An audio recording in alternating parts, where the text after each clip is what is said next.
Hey there, everybody. Pete here, live from my office. Retro Central is across the hall.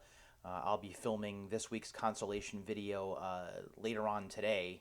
But I felt compelled to talk a little bit about the Dave Mirra Freestyle BMX games.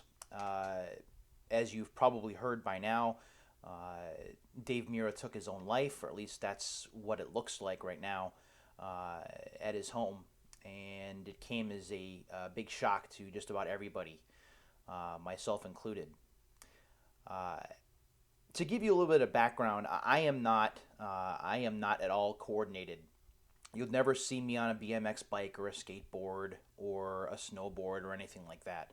I'm lucky I can walk in a straight line without falling over and breaking my leg. Uh, but video games gave me, and continue to when I play the games, give me the opportunity to be the action sports or extreme sports star that I always wanted to be and just couldn't. It really started, I guess you could go all the way back to the Commodore 64, playing Skate or Die or 720 in the arcade.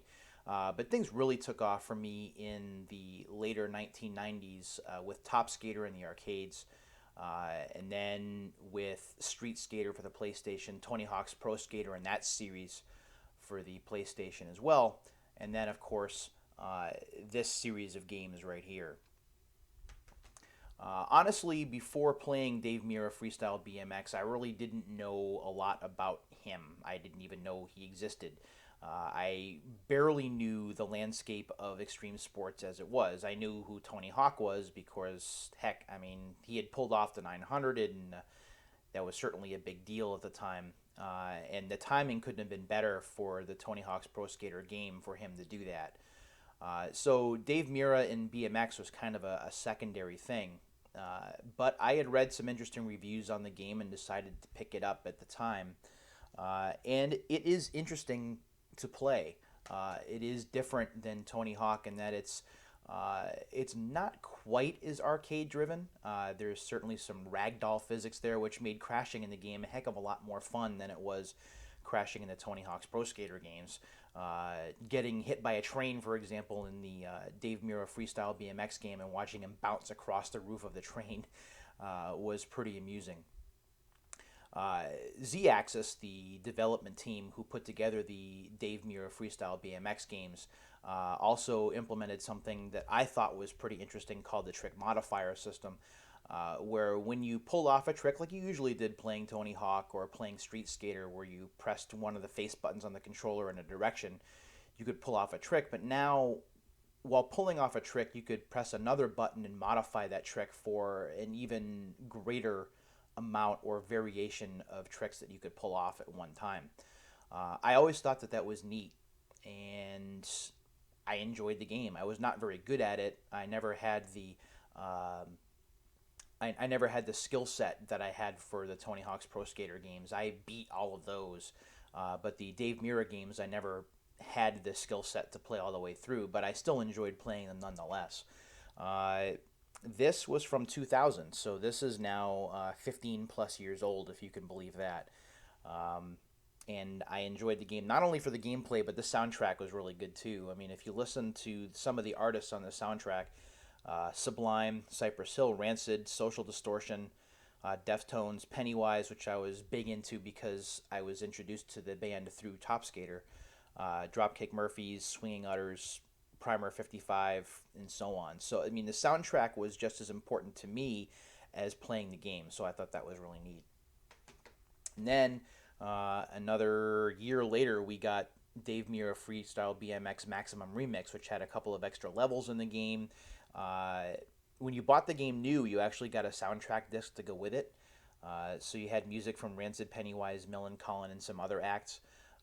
But I liked this a lot. I liked the idea that it was an expansion of sorts, and made me go back and play the game. And in fact, with this, you can see up in the corner, there's a $15 promotion. You get a $15 check when you sent in your original Dave Mirra Freestyle BMX game disc, along with proof of purchase for Maximum Remix and the enclosed rebate form. So you had until August 31st of 2001 to do that, and I thought that that was really neat. Granted, having to go without the game and waiting for the refund would kind of suck, but you already had Maximum Remix anyway, so you really didn't need both. So this was Maximum Remix. And then, of course, we got Dave Mirra Freestyle BMX 2. This was also from 2001 for the PlayStation 2. And now, graduating to stronger hardware, we had better frame rates, we had more detail, we had bigger levels, we had more of a soundtrack, and the game was, to me anyway, was even more fun to play.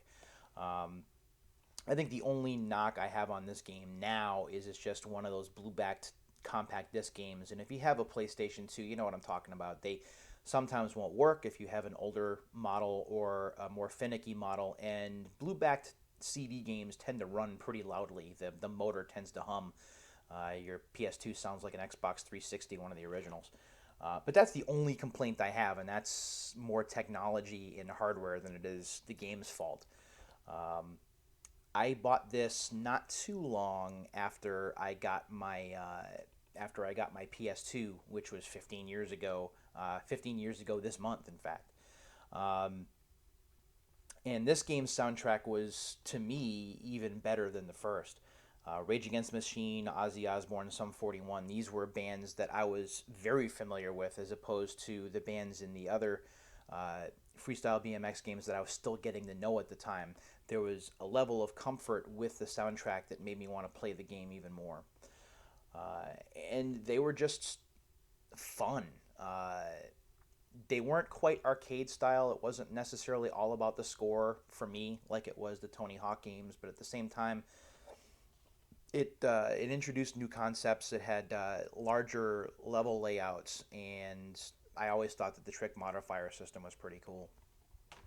And then, of course, with the Dave Mirra Freestyle BMX games, eventually Z-Axis would go on to put together what I consider the crown jewel of their extreme sports series, being Aggressive Inline, which was absolutely fantastic, and in my view, put Tony Hawk's Pro Skater 4 to shame. In terms of what it did, in terms of the trick system, in terms of the soundtrack. And I thought it did the open world kind of game a little bit better than Tony Hawk's Pro Skater did. I still fight against Tony Hawk's Pro Skater 4 because it was such a deviation from what we had come to expect with earlier Tony Hawk games. Going from more closed, time-based, objective-based courses to this open world, kind of do stuff at your leisure. Score doesn't necessarily matter. That bothered me because it took away from what Tony Hawk, to me at least, was all about. But releasing something like Aggressive Inline, which was a completely new game, although it had familiar play controls and gameplay schemes, felt like the best way to move extreme sports games from this closed, objective-based world where you had 2 minutes or 3 minutes to put together the best run you could, to this more open world, performing requests and other missions, and at the same time leveling up your character and feeling like you're accomplishing something as you go. So if it wasn't for the success of the Dave Mirra Freestyle BMX games, who knows whether Z-Axis would have even been able to come up with a game like Aggressive Inline. Of course, sadly, then Z-Axis went on to BMX XXX, which was the falling out with Dave Mirra, and things just kind of went away for Dave in video games after that point, although there was a Dave Mirra game for the Wii.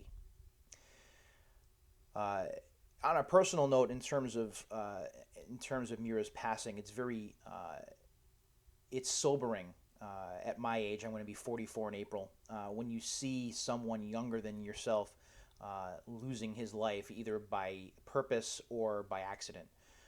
And it certainly shook me up a little bit because my familiarity with Dave Mirra wasn't necessarily what he did in real life with all of his X Games medals and all of the notoriety that he had earned.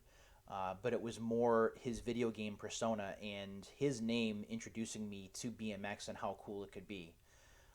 So for that, I will always think of Dave Mirra, and he will be missed. Thanks for watching, everybody, and again, a new consolation video will be later today, February 5th, 2016. Until then, take care of yourselves, everyone.